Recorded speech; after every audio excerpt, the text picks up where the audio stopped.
Hi everyone, मैं हूं प्रगति और स्वागत करती हूं आप सभी का अपने यूट्यूब चैनल बैंकिंग विद प्रगति पर। इस सेशन में हम करंट अफेयर्स को हैंड रिटन नोट्स के थ्रू पढ़ेंगे। यहाँ मैं आपको करंट अफेयर्स को बहुत ही ईजी एंड डिटेल्ड वे में एक्सप्लेन करने वाली हूँ। तो आइए आज हम पढ़ते हैं 17 अप्रैल 2024 का कंप्लीट करंट अफेयर्स। तो इसमें हमारा फर्स्ट न्यूज़ है इंडेक्स एंड रिपोर्ट्स। तो यहाँ हम पढ़ेंगे एक रिपोर्ट है वर्ल्ड साइबर क्राइम इंडेक्स 2024।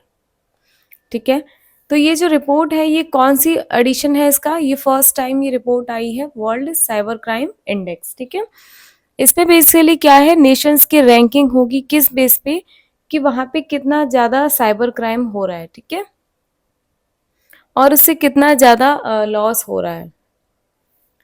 तो ये रिपोर्ट जो है वो किसने पब्लिश की है, University of Oxford and University of New South Wales, Monash University and sciences पो।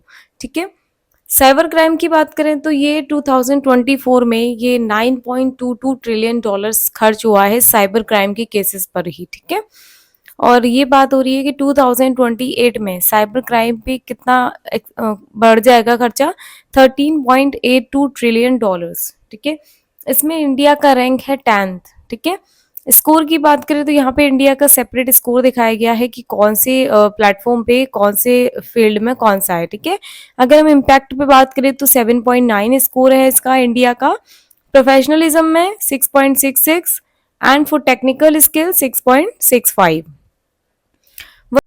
Top 5 countries in world cyber crime index 2024। कौन से टॉप 5 कंट्रीज हैं?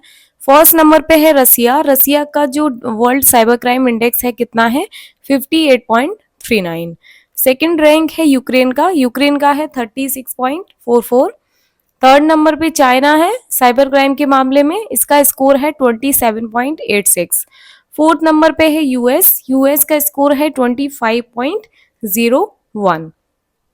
वहीं फिफ्थ नंबर पे नाइजीरिया है, नाइजीरिया का WCI स्कोर है 21.28। 10th नंबर पे इंडिया है। ठीक है, इंडिया का रैंक यहाँ पे इंपॉर्टेंट हो जाता है एग्जाम में। तो आजकल जो क्वेश्चंस आ रहे हैं एग्जाम में वो स्टेटमेंट वाइज आ रहे हैं, उसमें पूछ लेगा कि कौन से एडिशन है रिपोर्ट का। ठीक है, और इंडिया का कितना खर्चा हो रहा है इसमें, कितना अब तक हुआ है, दुनिया को कितना कॉस्ट पड़ा है इसका, बाकी इंडिया का रैंक क्या है, या फिर मतलब इसमें एकदम रिवर्ट करके पूछ लेगा इसको, वो करके एक्सचेंज करके। ठीक है, तो इंडिया का WCI स्कोर है 6.13। एंड द मोस्ट इम्पॉर्टेंट कि ये जो रिपोर्ट है ये पहली बार आया है, ये फर्स्ट एडिशन है इसका, तो ये अपने आप में ही इम्पोर्टेंट है। अगला है हमारा करंट बैंकिंग अवेयरनेस। तो यहाँ बात हो रही है PayU and PayPal. PayU and PayPal ने टाई अप किया है to enhance cross border payments for Indian merchants. ठीक है, क्रॉस बॉर्डर पेमेंट्स को बढ़ावा देने के लिए।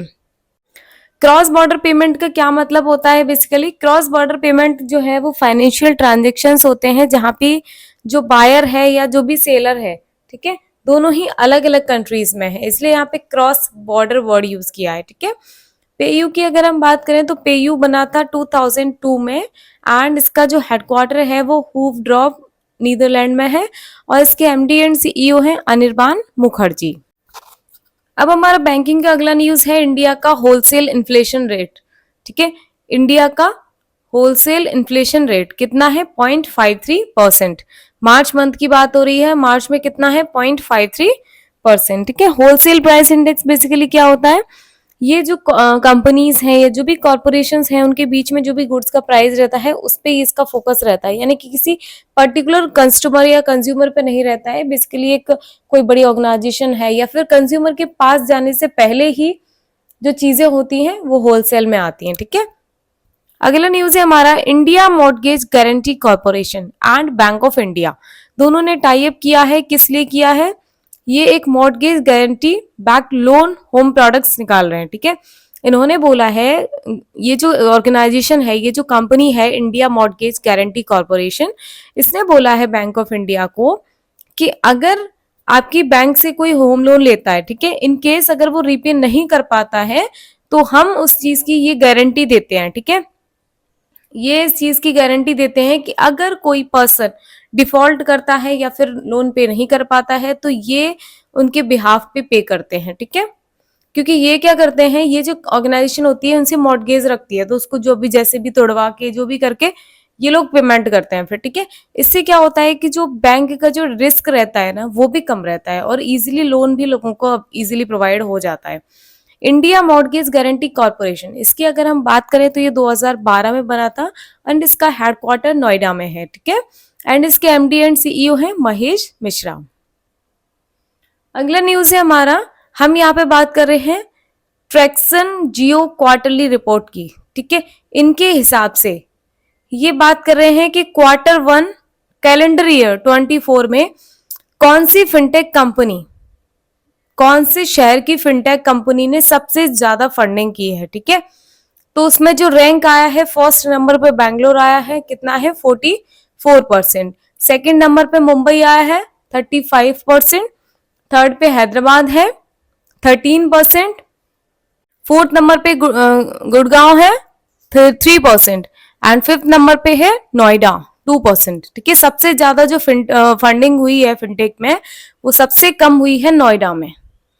अगला न्यूज है हमारा नेशनल अफेयर्स। तो यहां हम बात कर रहे हैं इंडिया की रिन्यूएबल एनर्जी कैपेसिटी की, ठीक है। तो 2023-24 की बात करें तो इंडिया में रिन्यूएबल एनर्जी कितना जनरेट हुआ था, 18.48 गीगावाट। बाकी जो हमारा बाकी ये बोल रहे हैं इनका जो टारगेट है ना, टारगेट हमारा इंडिया का ये है कि हम 500 गीगावाट रिन्यूएबल एनर्जी प्रोड्यूस करना चाहते हैं by 2030। And in order to meet this target what we have to do, इनको क्या करना पड़ेगा, इनको कम से कम at least 50 gigawatt renewable energy capacity produce करनी पड़ेगी फॉर द नेक्स्ट 6 ईयर्स। यानी कि इनको लगातार 6 सालों तक अगर ये 50 गीगावाट तक प्रोड्यूस करते हैं तभी जाके अपने टारगेट को मीट कर पाएंगे, ठीक है। तो यहाँ पे अगर हम बात करें सबसे ज्यादा रिन्यूएबल एनर्जी जो जनरेट हुई है, जो प्रोड्यूस हुई है, वो कौन से स्टेट में हुई है, ठीक है। तो इसमें सबसे ज्यादा हुई है गुजरात एंड राजस्थान में, कितनी है 27 गीगावाट, सबसे ज्यादा है, ठीक है। सेकेंड नंबर पे है तमिलनाडु, यहाँ पे हुई है 22 गीगावाट। थर्ड नंबर पे कर्नाटका है 21 गीगावाट एंड लास्ट में है महाराष्ट्र, ठीक है। यहाँ पे टॉप स्टेट्स दिखाए गए हैं, यहाँ पे इसका है 17 gigawatt. Ministry of new and renewable energy की बात करें तो यूनियन मिनिस्टर कौन है, Rajkumar Singh and minister of state है भगवंत खुबा। अगला न्यूज है हमारा, गवर्नमेंट ने ई कॉमर्स कंपनीज को बोला है to remove drinks and beverages, ठीक है। इन्होंने बोला है ये जो बॉर्नवीटा है, ये सब ड्रिंक्स एंड बेवरेज में अब ये गवर्नमेंट इसको काउंट नहीं करेगी, ठीक है। According to national commission for protection of child rights, इन्होंने बोला है कि ऐसा कोई एफएसएसआई एक्ट 2006 की अगर हम बात करें तो ऐसी कोई हेल्थ ड्रिंक डिफाइंड ही नहीं है, ठीक है। बॉर्नवीटा है, हॉर्लिक्स है, ये सब यहाँ पे हेल्थ ड्रिंक में डिफाइन है ही नहीं, कहीं पे लिखा ही नहीं है ये सब। एफएसएसएआई की बात करें तो ये 2008 में बना था, इसका हेडक्वार्टर दिल्ली में है, चेयरमैन है राजेश भूषण एंड सीईओ है गांजी कमला वी राव। अगला न्यूज है हमारा इंटरनेशनल अफेयर्स। तो यहाँ बात हो रही है ब्रिटेन के हैं, ये किंग है, कौन है, चार्ल्स थर्ड, ठीक है। इनको presented with the first set of banknotes bearing his portrait by Bank of England representatives at Buckingham Place in London, ठीक है।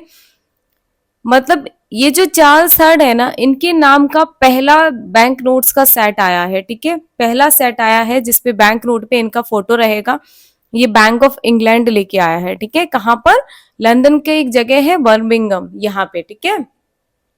अगला हम पढ़ते हैं न्यू अपॉइंटमेंट्स। वंदिता कौल, वंदिता कौल बनी है secretary of the department of post, ठीक है। वंदिता कौल ने किसको रिप्लेस किया है, विनीत पांडे। अगला न्यूज है हमारा, दीपक कुमार शर्मा, ये बने हैं एडिशनल डायरेक्टर ऑफ सूर्योदय स्मॉल फाइनेंस बैंक, ठीक है। सूर्योदय स्मॉल फाइनेंस बैंक की एडिशनल डायरेक्टर बने हैं। सूर्योदय स्मॉल फाइनेंस बैंक की अगर हम बात करें यहाँ पे तो 2008 में बना था ये और इसका हेडक्वार्टर नावी मुंबई में है एंड एमडी एंड सीईओ है भास्कर बाबू। अगला न्यूज है हमारा अपॉइंटमेंट का, अनुराग कुमार, ये आईपीएस है, ठीक है। ये बने हैं सीबीआई में joint director. Central bureau investigation, ठीक है, सीबीआई में ये ज्वाइंट डायरेक्टर बने हैं। यहाँ सीबीआई की बात करें, सीबीआई कब बना था, 1963 में, हेडक्वार्टर न्यू दिल्ली में है एंड इसके डायरेक्टर जनरल हैं प्रवीण सूद। नेक्स्ट न्यूज है हमारा डिफेंस एक्टिविटीज। तो यहाँ पे हम एक्सरसाइज की बात करें, एक्सरसाइज का नाम है डस्ट लेक और इसका ये 5वां एडिशन है, 5वीं बार हो रही है। किसके बीच एक्सरसाइज जब भी आएगी ना, कोई भी डिफेंस की एक्टिविटीज हो रही है, ठीक है, कोई एक्सरसाइज हो रही है तो वहां पे एक्सरसाइज का नाम पूछेगा, उसका एडिशन पूछेगा और पूछेगा कि किस किस के बीच में हो रही है और कहाँ पर हो रही है, ठीक है।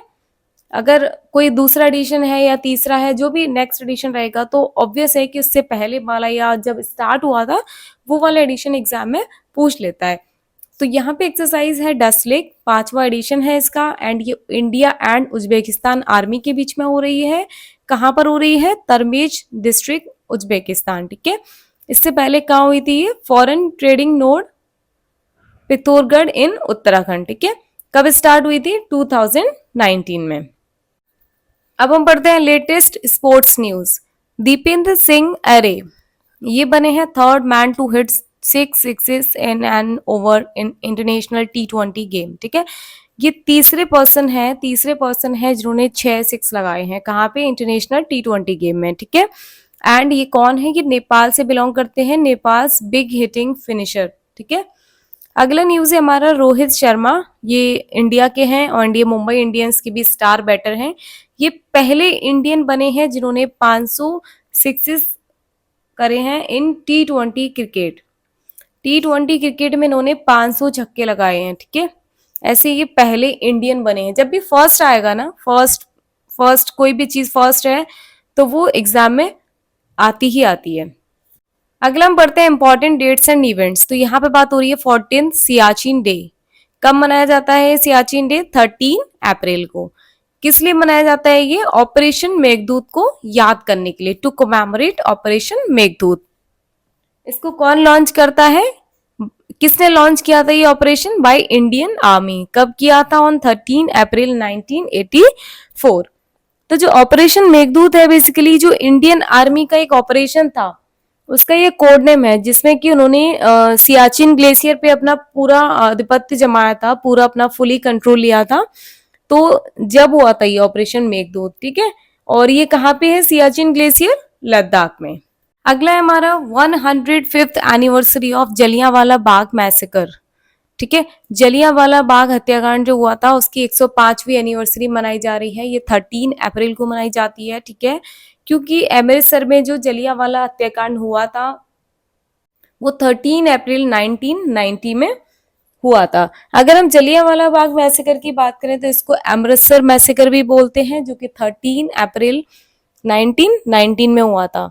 इसमें क्या हुआ था कि बहुत बड़ी मात्रा में एक भीड़ इकट्ठी हुई थी जलियांवाला बाग, अमृतसर में एक बाग है जलियांवाला बाग, यहाँ पे बहुत एक बड़े अमाउंट में बहुत सारी भीड़ इकट्ठी हुई थी। कब हुई थी, बैसाखी का त्योहार चल रहा था, इनको रॉलेट एक्ट जो चलाया था ब्रिटिशर्स ने, ठीक है, रॉलेट एक्ट के अगेंस्ट वो प्रोटेस्ट के लिए खड़े थे, ठीक है। तो पब्लिक गैदरिंग हुई थी ना, जो उसके रिस्पॉन्स में जो वहां के जनरल डायर थे, जनरल डायर ने वहां पे लोगों को मतलब अपनी गोलियों से भून डाला और वहां पे। अगला न्यूज है हमारा awards and owners. Awards and owners में हम पढ़ते हैं अवंतिका वंदनापो। अवंतिका वंदनापो ये बनी है south Asian person of the year. इनको अवार्ड मिला है south Asian person of the year का, ठीक है। हार्वर्ड यूनिवर्सिटी ने ये अवार्ड दिया है। अवंतिका वंदनापो कौन है, ये इंडियन अमेरिकन एक्ट्रेस हैं, ठीक है। और इनको जाना जाता है, इनकी एक कॉमेडी आई थी, म्यूजिकल कॉमेडी मीन गर्ल्स, ठीक है, उसमें इन्होंने कैरन सेट्टी का रोल प्ले किया था, इसके लिए इनको जाना जाता है, ठीक है। तो आज के लिए बस इतना ही, यही हम सेशन को खत्म करते हैं। अगर आपको सेशन अच्छा लगा हो तो वीडियो को लाइक करें एंड मेरे चैनल को सब्सक्राइब करें। ऑल्सो बेल आइकन को प्रेस करें जिससे कि आने वाली क्लासेस की अपडेट्स आपसे मिस ना हो।